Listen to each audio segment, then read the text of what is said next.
He's the Saudi military man making secret overtures to Israel. In June, retired Major General Anwar Ashki, a close advisor to the Saudi royal family, shared a platform with Benjamin Netanyahu's top diplomat, and the two men outlined their common opposition to Iran. So is this the start of a new anti-Iranian alliance? And are Palestinians being thrown under the bus in the process? Joining me in the arena from Jeddah is General Ashki himself, the chair of the Middle East Center for Strategic and Legal Studies. I'm also joined here in the studio by Rola Jibbreel, foreign policy analyst, journalist and author of the acclaimed novel Miral, which offers a unique portrait of the Israel-Palestine conflict. Thank you both for joining me on Up Front. General Ashki, is it fair to say that such is the Saudi opposition to Iran that your country is now willing to bury the hatchet, is willing to do a deal with Israel against Iran? My enemy's enemy is my friend. This is not accurate from me because Saudi Arabia against the regime of Iran, and Saudi Arabia different point of view from Israel. Israel worried about the atomic bomb, but Saudi Arabia worried about Iran to interfere and to destabilize the area in Arab countries. For that reason, there is different point of view between us and Israel. But what do you want the relationship between Saudi Arabia and Israel to be? What do you want it to be like? Saudi Arabia want Israel announce that they accepting the Arab initiative. Then we can discuss with Israel, maybe Palestinian discuss with Israel, and Saudi Arabia support that. We don't like Israel become isolated in the area. We don't like Israel become fighting the Palestinian and Palestinian fighting them, and we are fighting them.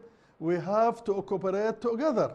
This is my idea about that. Rola Jibbreel, he says he wants peace with Israel. He wants them to accept the Saudi peace plan of 2002, and he's worried about Iran destabilizing the region. So he's talking to Israeli people, Israeli officials. What's wrong with that?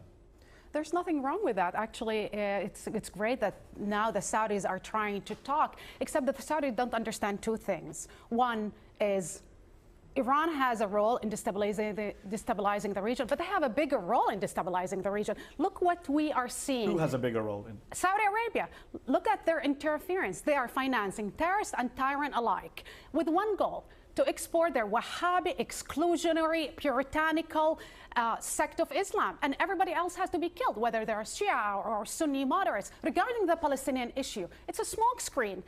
The Israelis have spoken, General, and have spoken clearly. And in a democracy, and I know that you don't maybe understand how democracy works, it's very clear. When people vote for a government and decided for the Netanyahu government, and the Israeli voted for that government doesn't want any peace initiative, not the American one, let alone the Saudi one. Let General Ashki respond.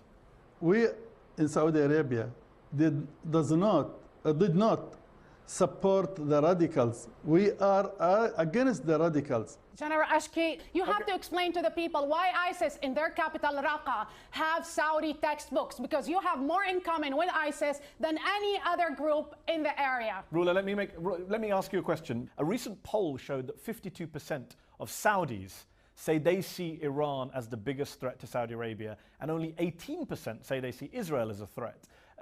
What would you say to those who say that General Ashki, when he reaches out to Israel against Iran, he's simply reflecting Saudi public opinion? He's doing what his people want. But this is what Saudi have been trying to do since the beginning of their establishment, that their form of Islam is the only legitimate path to God.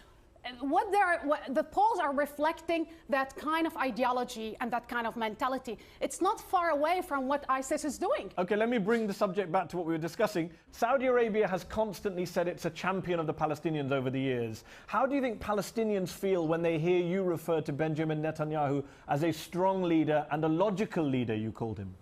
I told about him a strong leader and logical leader because that means not strong against Arabs, but I said he is strong in his country. He can announce about that, because the fanatics in Israel the radical in Israel, when they accept the initiative, all the Israeli will accept that. Let's let the smokescreen aside. You are actually dialoguing with a right-wing government who's oppressing Palestinian peoples, negating them any kind of rights, that is actually very vocal about annexing the whole land. General, what you are doing is actually selling out the Arab cause, the Palestinian cause, in the name of one thing, Wahhabism and anti-Shiite sentiment. The Saudi, you know, we didn't make difference between Shia and Sunnah.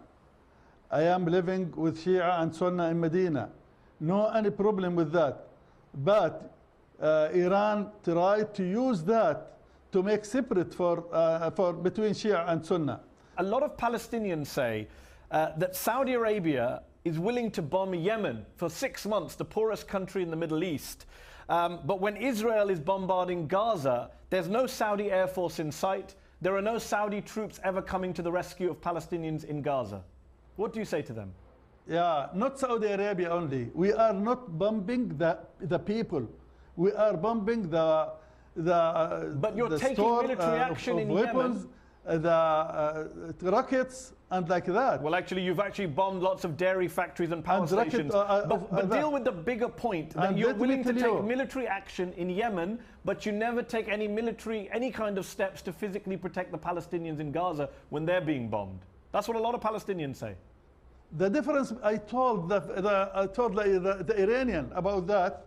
I told him, you support the Palestinian by weapons, but we support the Palestinian with the money. When we support the Palestinian with money, we want them to live, General. to live good, and you under give him occupation, weapons General. Under to destroy occupation, themselves. you're not challenging Israel on the two major issues that are relevant to the Palestinian. It's the occupation of the West Bank and Gaza and East Jerusalem, and on the segregations of almost 1.5 million Palestinians inside Israel. You not only betray the Palestinians or even the Israelis, who I hope are not delusional to rely on you, you're betraying the whole Arab Muslim cause. General, we've got to finish. I want to ask you one last question. Given you've become known for this initiative of yours and this outreach, how long do you think it is? How many years do you think it will be till we see a Saudi embassy in Tel Aviv? You can ask Mr. Netnyahu if he announced about that he accept the initiative. After that, and give all the rights of Palestinian, Saudi Arabia will start to make embassy in Tel Aviv. We're going to have to leave it there. Thank you both for joining me in the arena. That's our show. Up Front will be back next week.